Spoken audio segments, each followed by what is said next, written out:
27일 사순절 셋째 주일 예배에 오신 모든 성도님들을 주님의 이름으로 환영합니다. 우리를 예배자로 불러주신 하나님 앞에 영광 진리로 나아가십시다. 허물의 사함을 받고 자신의 죄가 가려진 자는 복이 있도다. 마음에 간사함이 없고 여호와께 정죄를 당하지 아니하는 자는 복이 있도다. 내가 이르기를 내 허물을 여호와께 자복하리라 하고 주께 내 죄를 아뢰고 내 죄악을 숨기지 아니하였더니 곧 주께서 내 죄악을 사하셨나이다. 이로 말미암아 모든 경건한 자는 주를 만날 기회를 얻어서 주께 기도할지라. 진실로 홍수가 범람할지라도 그에게 미치지 못하리이다. 주는 나의 신처이오니 환난에서 나를 보호하시고 구원의 노래로 나를 부르시리이다. 죄를 사하시며 지켜 보호하여 주시는 은혜의 하나님, 오늘 우리도 구원의 노래를 부르며 주님 앞에 나아가오니 우리의 예배 중에 충만케 임하여 주셔서 우리로 거룩한 하늘의 영광을 보게 하시고 평안의 띠를 두른 평화의 사자가 되게 하여 주옵소서.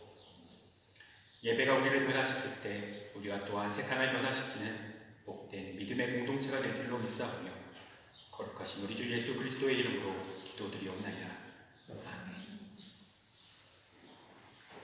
찬송가 62장 고요히 머리 숙여 1절과 4절을 찬송하여 하나님께 영광 올려드리겠습니다.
오늘은 예배를 위하여 최상미 성도님의 기도문으로 함께 기도하겠습니다. 사랑과 긍휼이 넘치시는 하나님, 한없이 인자하시고 높고 높으신 하나님께 경배드리고 찬양합니다. 한 주간도 저희를 지켜주시고 오늘 거룩한 주님 앞에 나와 예배하게 하시니 감사드립니다. 때때로 하나님과의 교제보다도 나의 일이 먼저였었던 교만함과 신실하지 못했던 삶을 고백합니다. 하나님이 보시기에 올바르지 못했던 점이 있었다면 너그럽게 용서해 주시고 저희를 회복시켜 주세요. 이제 주님께로 나아가 저희의 주권을 모두 주님께 드리기 원하오니 저희의 믿음이 더 굳건해지고 환난과 고통 속에서 보호해 주시는 은혜를 내려주시옵소서. 지금 우크라이나와 러시아의 전쟁으로 매일 수많은 무고한 죽음과 공포에 시달리고 있습니다. 하나님, 제발 이 전쟁을 멈춰주시고 더 이상의 인명피해가 생기지 않고 세계가 평화할 수 있도록 도와주세요. 칼수르의 한인교회가 믿음이 더 성장할 수 있도록 성도들이 항상 말씀을 붙잡고 하나님과의 교제가 풍성하여 늘 깨어있을 수 있도록 도와주세요. 어려운 일이 있을 때에는 하나님께서 항상 길잡이 되어주시어 하나님께 의지하게 하여 주시고 성도 간에 서로 권면하고 사랑하며 하나님의 임재를 느낄 수 있도록 인도하여 주시옵소서. 이 시간 말씀을 선포해 주시는 김두식 목사님께 기름 부어 주시어 하나님의 능력과 지혜를 주시고 하나님의 말씀이 저희에게 온전히 깨달음이 올 수 있도록 저희의 마음을 성령 가운데 따뜻하게 활짝 열어주시길 간구합니다. 수고해 주시는 목사님, 예배를 준비하는 모든 귀한 손길들과 이 자리에 없는 탈수의 성도들도 기억해 주시고 축복하여 주세요. 이 예배가 홀로 주님께 영광이 되기를 간절히 바라며 마치는 시간까지 기쁘게 받아주실 것을 믿고 사랑 많으신 우리 주 예수 그리스도의 이름으로 기도드립니다.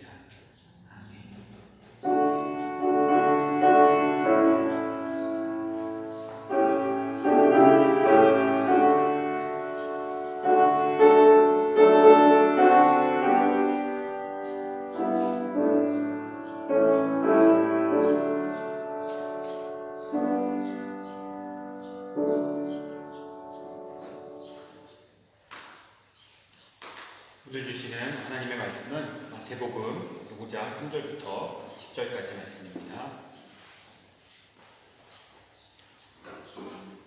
제가 대표하여 봉독하겠습니다. 경청하여 주시기 바랍니다. 심령이 가난한 자는 복이 있나니 천국이 그들의 것이며 애통하는 자는 복이 있나니 그들이 위로를 받을 것이며 온유한 자는 복이 있나니 그들이 땅을 기업으로 받을 것이며 의에 줄이고 목마른 자는 복이 있나니 그들이 배부를 것이며 긍휼히 여기는 자는 복이 있나니 그들이 긍휼히 여김을 받을 것이며 마음이 청결한 자는 복이 있나니 그들이 하나님을 볼 것이며 화평하게 하는 자는 복이 있나니 그들이 하나님의 아들이라 일컬음을 받을 것이며 의를 위하여 박해를 받은 자는 복이 있나니 천국이 그들의 것이니라. 하나님의 말씀입니다. 오늘도 말씀의 주제가 되는 본문을 한 번 더 봉독하고 말씀을 전하도록 하겠습니다. 8절 말씀입니다. 마음이 청결한 자는 복이 있나니 그들이 하나님을 볼 것이며.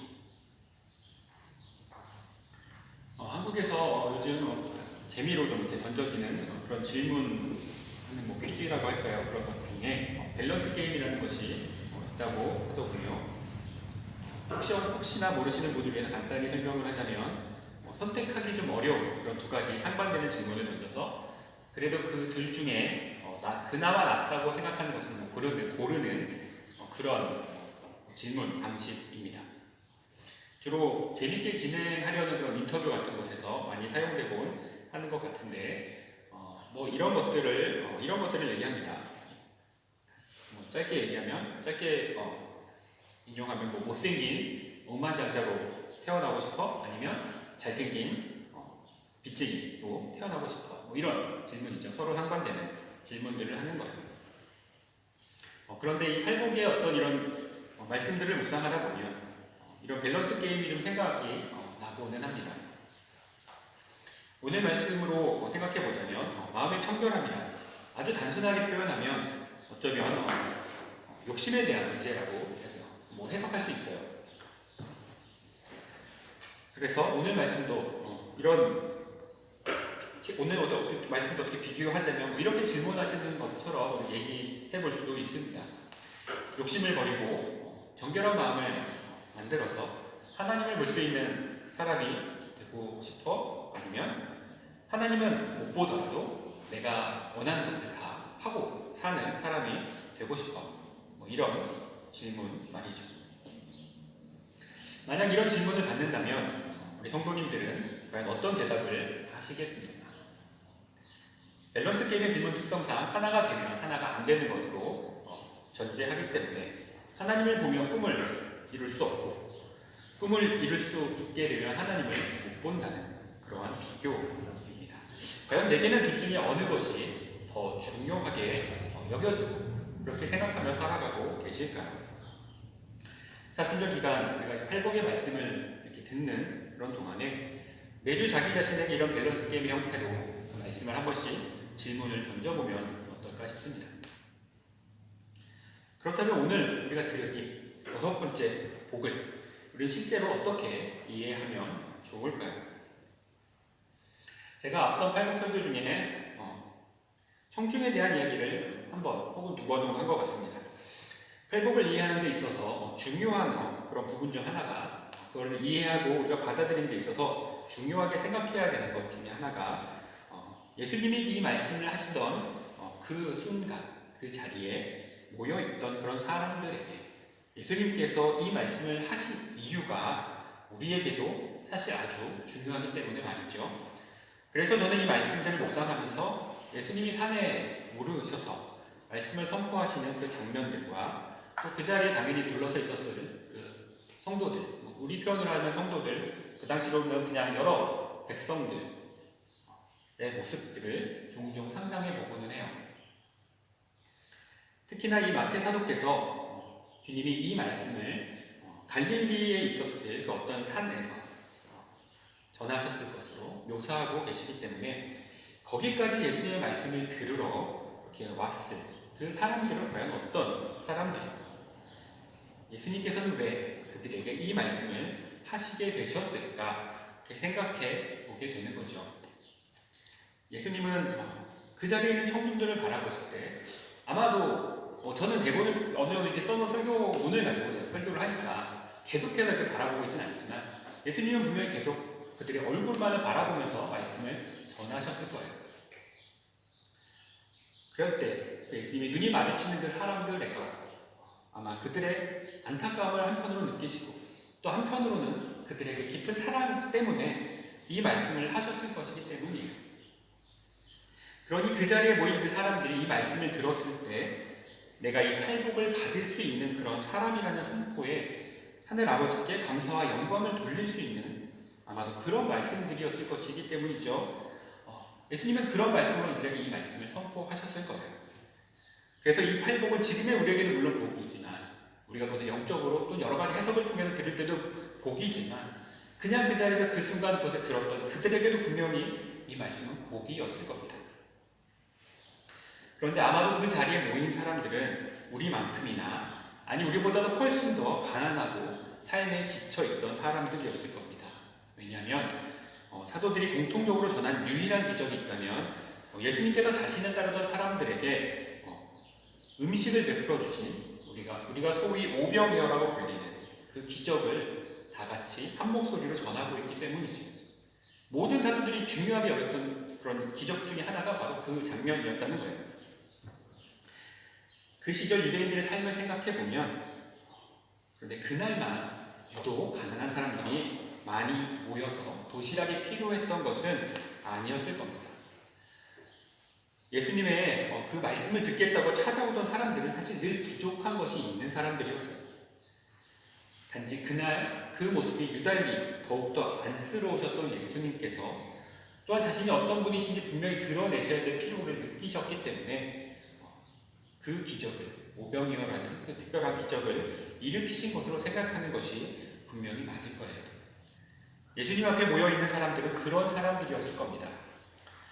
예수님은 지금 그런 사람들을 바라보시면서 오늘의 말씀, 마음이 청결한 자는 복이 있나니 그들이 하나님을 볼 것이라는 이런 축복을 선포하고 계신 것이죠. 그러니 아마도 예수님의 눈에는 예수님의 말씀을 들으러 모인 그 자리에 있는 그 사람들이 마음이 청결한 사람들, 아마 지금 당장은 아니더라도 지금 그 자리에 있는 그 순간은 아니더라도 그들이 조금만 하나님께 마음을 돌려도 그들이 마음을 청결히 할 수 있는 그런 가능성을 가진 사람들로 보이셨다고 생각해야 될 것입니다. 그래서 이런 축복을 선포하셨을 거예요. 그렇지 않았다면 그러잖아도 고단한 몸을 이끌고 지금 찾아온 그 사람들에게 주님의 말씀이 도리어 아주 무거운 짐으로 여겨졌을 것이기 때문입니다. 물론 예수님은 단 한 번도 그 말씀을 전하실 때 사람들 눈치를 보셨기 때문에 전하신 적은 없습니다.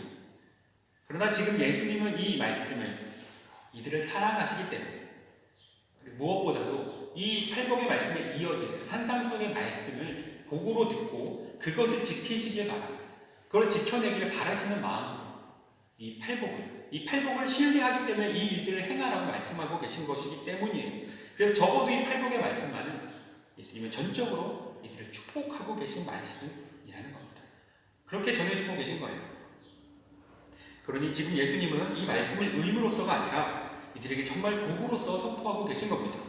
이들에게 짐을 주시는 것자 하는 것이 아니라 이것을 소망하라고 말씀하고 있는 거죠. 그래서 예수님은 너희가 마음을 청결하게 할 수만 있다면 너희가 하나님을 볼 수 있을 것이라고 약속해 주고 계신 겁니다. 여기서 쓰인 이 청결이라는 말의 그 원어는 카타로이라는 그런 말로 순수함 이런 것을 말하는 것이에요. 정결함 이런 것을 말하는 겁니다. 불순물이 섞이지 않는 것을 말하는 거죠. 순수하다는 것은. 그래서 그런 의미 때문에 사람들에게 이것이 사용될 때는 그래서 죄가 없는 상태에 대한 이야기를 하고 있어요. 그래서 70인역이라고 구약을 헬라어로 번역한 그런 성경에서도 이 단어는 윤리적인 정결함이다. 그리고 또 나아가서 제의적인 정결함을 그렇게 얘기하고 있습니다. 그래서 그들에게 하나님을 볼 것이라는 그런 의미는 사실 누구에게 지금 비견하고 있는 것이냐면 하나님을 유일하게 볼 수 있다고 여겨지던 사람들, 제사장에 대한 이야기를 하고 있는 거예요.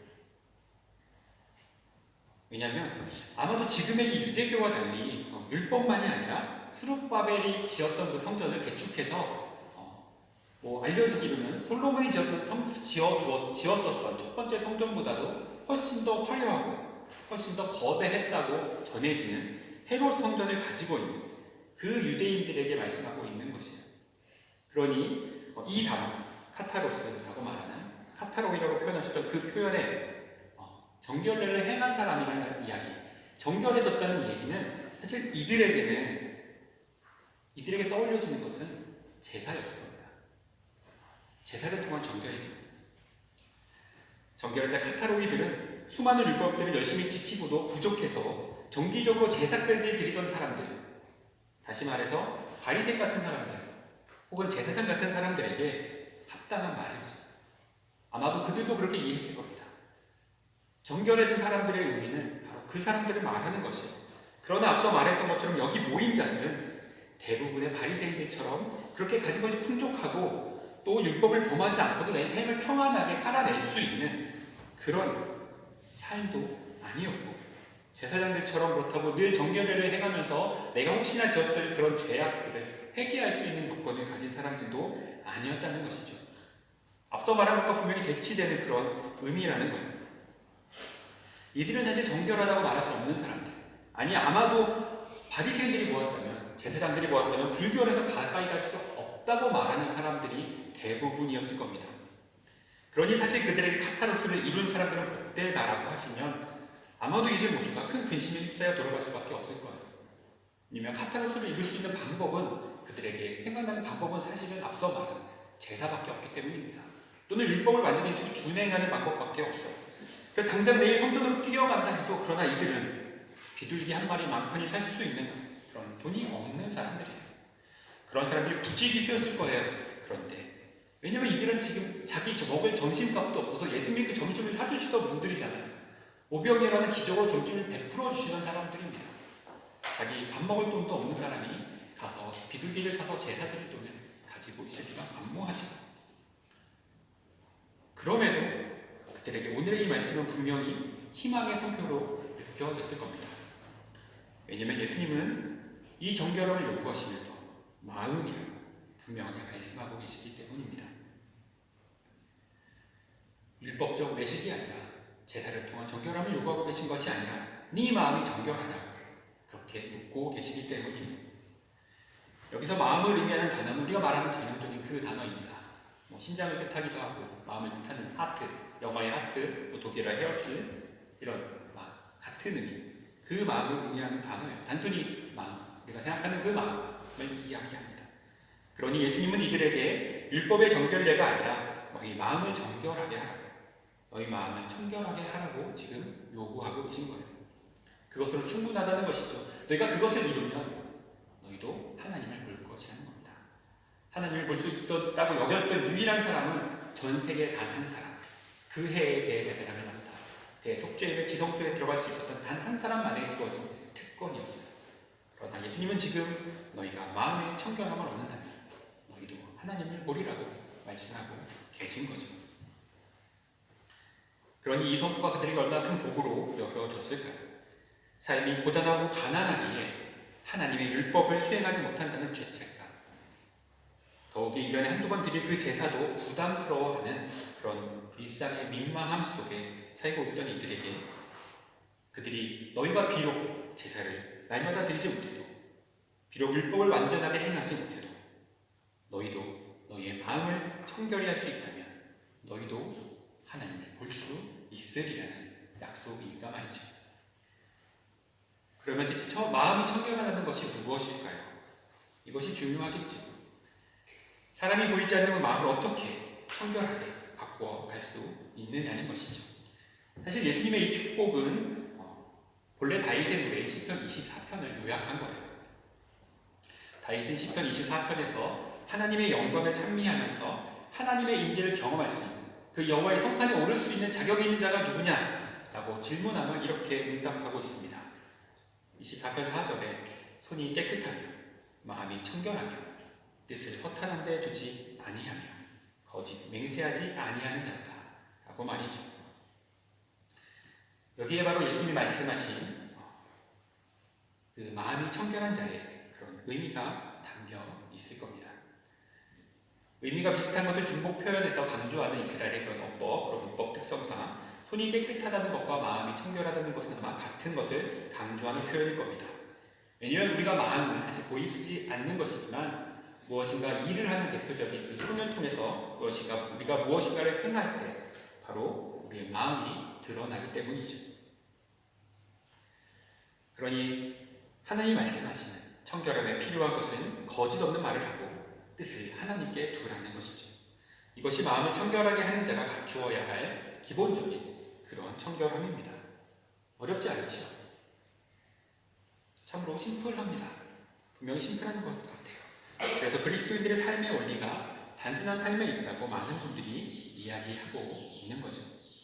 또한 그렇기에 예수님은 이것을 팔복으로 선포해 주신 것이고, 그리고 이스라엘 백성들 역시 이 말씀의 권위와 하나님의 그 영적 권위와 기쁨을 풍성하게 누릴 수 있었던 거예요.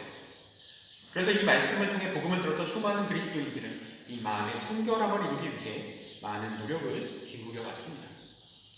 그 마음의 청결함을 갖게 된다면 하나님을 볼 수 있을 것이기 때문이죠.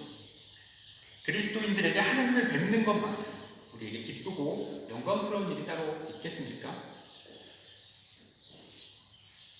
그래서 아마 이런 노력이 우리에게 늘 있어 왔던 것 같아요.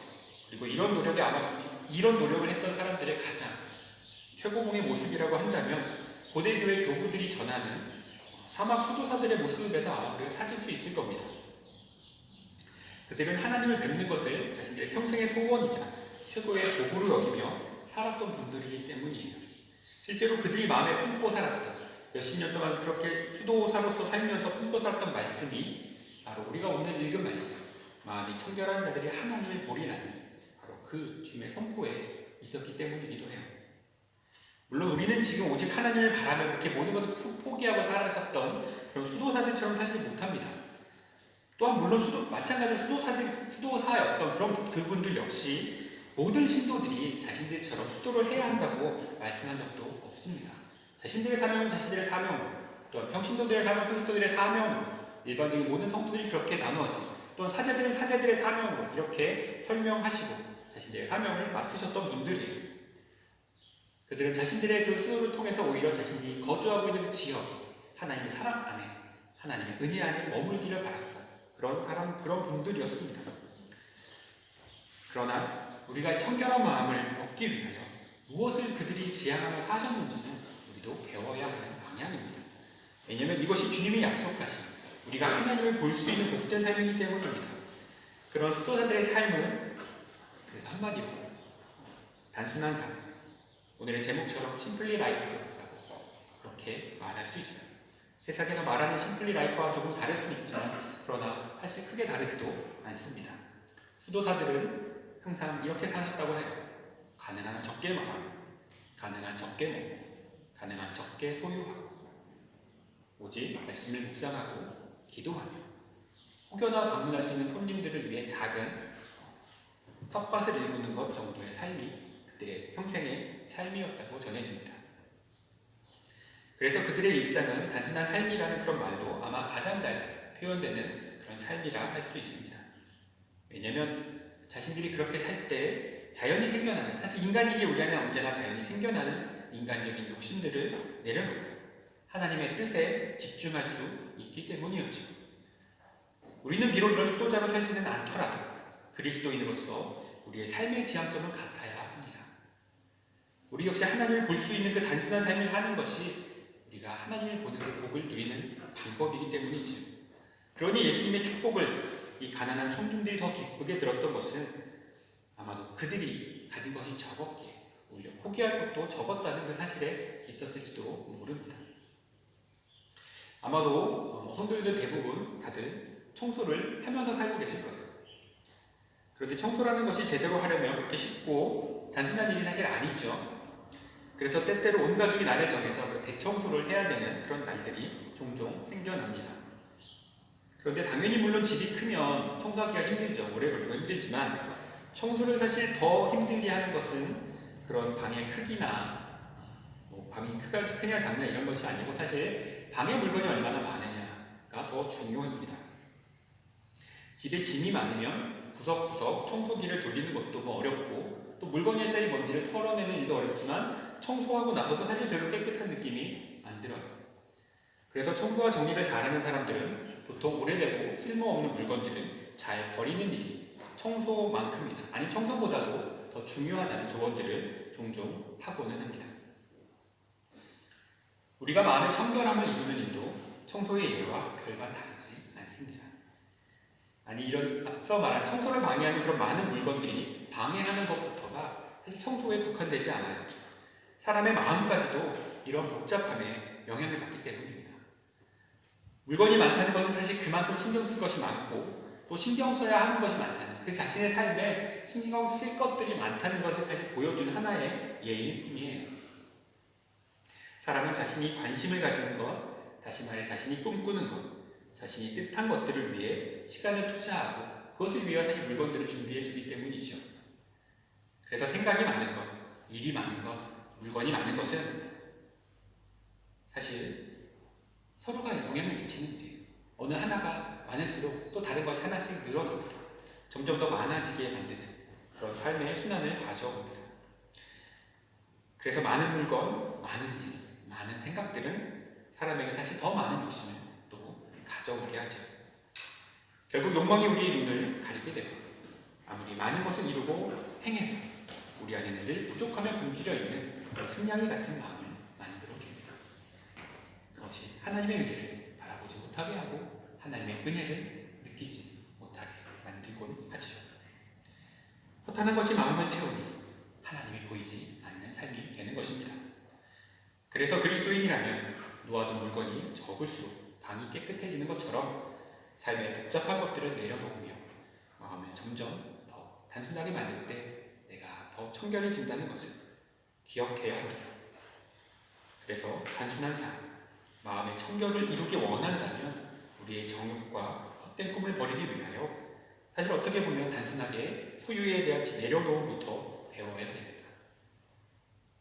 그렇게 허탄한 물질들이 내 뜻을 사로잡지 않도록 해야 돼요.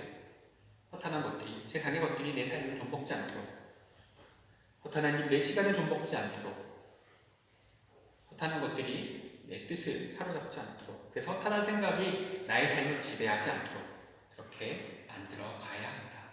그러한 순환으로 우리가 조금씩 이렇게 닮아가야 돼요.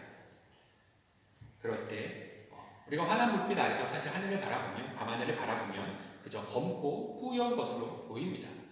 그러나 등불이 없는 산 위에 올라가서 하늘을 바라보면 그 하늘이 얼마나 아름다운 별들이 빛나고 있는지 느끼게 되죠.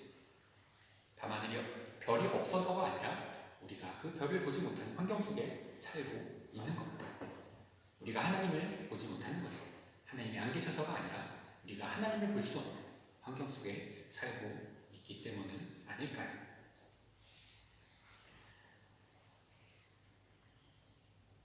우리가 이 마음속에 덮여져 있는, 우리 마음을 가리우고 있는 그 허탄한 것들을 걷어낼 때 하나님의 영광스러운 임재를 반드시 볼 수 있을 겁니다. 왜냐하면 이것은 예수님이 우리에게 약속해 주신 복의 하나이기 때문입니다. 그러므로 우리 칼스리 한인교회 성도님들 모두가 하나님 뵙기를 바라며 심플리 라이프를 살아가시는 복된 그리스도인의 삶을 살아가시기를 주님의 이름으로 축복합니다. 기도하겠습니다. 우리에게 완전한 복을 가르쳐 주신 분이 오늘도 작은 것에 감사하고 적은 것을 소유하며 살아갈 때 오히려 아버지 하나님을 볼 수 있다고 약속해 주시니 감사합니다. 우리 마음에 진실로 오직 이 한 가지 소망이 가득하여 마음을 청결하게 하고 우리의 삶과 꿈을 하나님의 뜻에 두는 복된 그리스도인이 되기를 기도합니다. 그래서 우리 칼스루에 한인교회 성도님들이 겉모습을 청결하게 하는 일보다 단순한 삶을 연습하며 마음의 청결함을 만들어가는 일을 우리 삶의 기본적인 원리로 삼을 수 있도록 그렇게 인도하여 주시옵소서. 우리 주 예수 그리스도의 이름으로 기도드리옵나이다. 아멘. 이제 찬송가 207장 1절, 2절, 4절을 우리에게 말씀해 주신 예수님께 감사의 응답으로 올려드리겠습니다.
어렵고 힘든 세상 한가운데서도 우리와 동행하여 주시는 성령님의 은혜를 누리며 또 한 주간을 살아올 수 있었음을 감사로 고백합니다.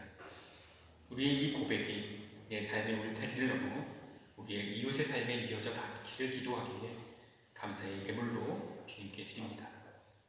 우리가 드린 예물의 많고 적음에 상관없이 우리 교회를 통하여 이 예물들이 사용될 때는 30배, 60배, 100배의 결실을 맺어 주님의 은혜가 이 땅에 선포되기를 간절히 소망합니다. 그리하여 우리 공동체 안에 기쁨과 감사가 더욱더 넘치게 하여 주시고 또한 세상을 섬기는 주님 소명도 온전히 감당할 수 있는 그런 복된 주님의 몸이 될 수 있도록 하여 주옵소서. 우리 주 예수 그리스도의 이름으로 기도하오며 이제는 하나님을 만나 보이는 소망하며 우리 안에 거짓된 삶을 벗어버리고 세상에 허탄한 일들에 두었던 그 뜻을 내려놓아 오직 우리의 아버지 되시는 하나님께만 집중하는 단순한 삶을 살아가기로 결단하는 함께 머리 숙인 우리 칼스루의 한인교회의 모든 성도님들과 그 가정 위에 그리고 우리가 떠나온 조국과 우리가 머물고 있는 이 나라 위에도 우리 또한 지금 큰 환난을 겪고 있는 우크라이나와 러시아의 백성들 위에도 또한 온 세계에 흩어져 있는 수많은 주님의 백성들 그 위에 칼을 쳐서 보습을 만들게 하시고 창을 쳐서 낫을 만들게 하시는 평화와 자비의 하나님이신 성부와 성자와 성령의 역사하시니 지금부터 영원까지 함께 하시옵기를 간절히 축원하옵나이다. 아멘.